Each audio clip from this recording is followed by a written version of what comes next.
There's a stretch of road outside town that no one drives after midnight, not because of the sharp turns or the fog that rolls in from the creek, but because that's where she died.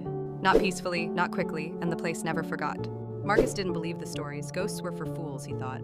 But at 1:13 a.m., as he crossed the Old Creek Bridge, his truck lights flickered, once, twice, then everything dropped into absolute black. The radio went silent, his breath turned to mist. And in the middle of the road, illuminated by the dim pulse of failing headlights, stood a woman. Her dress was white, but stained at the hem with mud, mold, and something darker.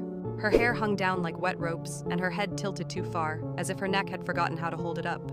Marcus slammed on the brakes, tires screaming as he skidded sideways. She didn't move, not even a flinch. "Ma'am, are you okay?" he called out, leaning out the window.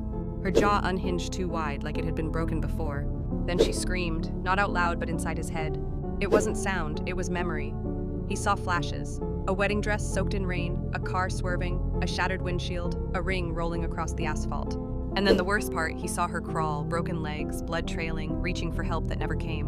When Marcus came back to himself, she was gone. The road was empty, silent, dead calm, then tap. Tap, tap, knuckles on glass. He turned slowly.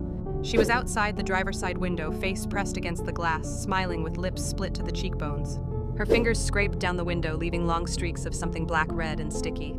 "You didn't stop last time," she whispered, slithering through the cracks in the door. Marcus froze. I've never seen you before," but she didn't blink. Just that knowing smile, then slam. The passenger door burst inward. She was in the seat next to him, too close. Her bones popped with every movement, like twigs snapping under weight. "Take me home," she whispered, voice like wet gravel. The truck roared forward on its own. Marcus wasn't touching the wheel, his hands were numb.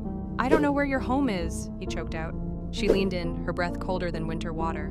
"You do now." His mind filled with a map, not of roads, but of her death.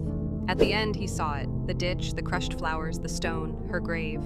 The truck screeched to a stop at the exact spot where her body had been found. She turned to him, her face softened, almost human. Then she whispered one final word, "Walk." Marcus stepped out, not by choice. Something pulled him. He followed her to the edge of the ditch. The air smelled like mud, decay, and old rain. She pointed downward. He looked. There, half buried in the earth, was a second body. His, same clothes, same face, same truck keys in its pocket. He stumbled back. "No, that's not me." "That's not me!" The lady in white's smile widened, splitting her face.